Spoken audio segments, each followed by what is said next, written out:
একটা জিনিস দেখাচ্ছি দেখেন, যেটা দেখলে বুঝতে পারবেন তাইওয়ানের সরকার কতটা থটফুল। বাচ্চাদের যে মিড ডে মিল করা হয় সেটা কত রকম ওয়েতে ডিস্ট্রিবিউট করা হবে এবং বাবা-মাদের কোনো চিন্তা থাকবে না যে সেই খাবারটা কতটা হেলদি বা আনহেলদি। সেটা এই ভিডিও দেখলে বুঝতে পারবেন। সাথে থাকেন।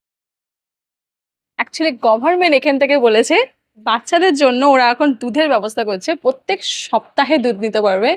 বিভিন্ন শপিং মলে এরা সেট করে দিয়েছে, আর কি ধরনের দুধ দিতে পারবে না সেটাও এখানে দেওয়া রয়েছে। সোয়া মিল্ক যারা খায়, যারা মানে ভেগান, তারাও এগুলো নিতে পারে। তখন দুধের কোম্পানি আছে যে যেটা নেবে। তা আমরা এটা চুজ করলাম। এই দুধটা আমরা বড়টা কিনি। হ্যাঁ, এই নর্মাল শপিং মলেরই তো আমরা আসি কেনাকাটা করতে।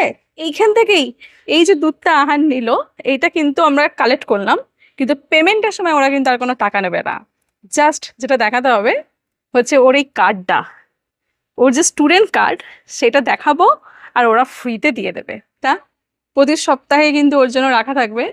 সোম আর মঙ্গল আপাতত ওকে দিচ্ছে যাতে ভিড় কমাতে পারে। একটা মানে এটাও ওরা ম্যানেজ করে দিয়েছে গভর্নমেন্ট, যে সোম আর মঙ্গল আসবে ক্লাস 1 থেকে 3, তারপরে আপার ক্লাসগুলো এইভাবে।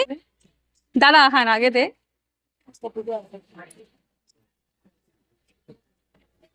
দেখেন ওর ডিজি কার্ডটা কিন্তু দেখালো, ওখানে ওকে টাচ করতে হবে। এটা ওই যে টাচ করলো, ওর কিন্তু এটা হয়ে গেল। বিলটা দেখি।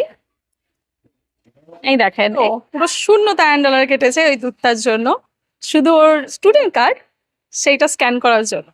কেমন লাগলো তাইওয়ানের এই ব্যবস্থাটা কমেন্ট করে জানান। আর আমাদের দেশেও কি এরকমই চালু করা উচিত? জোর দাবি তুলো। দেখা হবে পরে ভিডিও। ভালো থাকবে।